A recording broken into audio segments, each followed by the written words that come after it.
Once upon a time, in a small town nestled between misty hills and sparkling streams, there lived a young boy named Armin. He was 10 years old, curious, kind-hearted, and loved to draw. Armin didn't have fancy toys or gadgets, but he had a dream to become the world's best artist.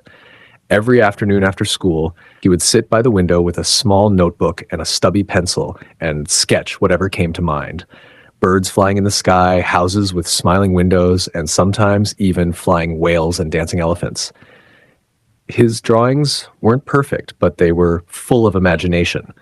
One rainy day, as Armin walked home from school, he noticed something shiny lying near a puddle. It was an old pencil, golden in color with swirling patterns carved into it and a glowing blue gem at the top. Curious, he picked it up and wiped it clean. The moment he touched it, he felt a warm tingle in his fingers. That night, unable to sleep, Armin took out the strange pencil and began to draw a simple apple. As he finished shading the last bit, something incredible happened. The apple popped out of the page and landed right on his desk. Armin stared in disbelief. "No way," he whispered, touching the apple. It was real, crisp, red, and juicy. He took a bite. It tasted delicious. The next morning, Armin tested the pencil again. He drew a small bird. Flap!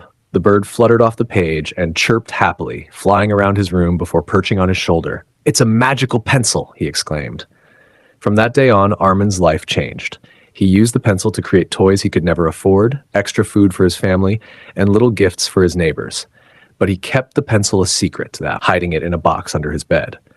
One day, his class was holding an art competition. The winner would receive a scholarship to the city's best art academy.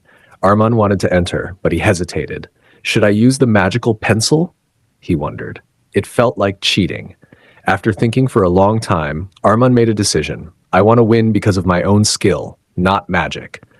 So he put away the magical pencil and used his old, regular one to draw. The theme of the contest was a better world. Armin drew a world where children of all backgrounds played together under a rainbow sky, where animals roamed free, trees danced in the wind, and kindness sparkled in every corner. He poured his heart into every stroke. The day of the competition arrived.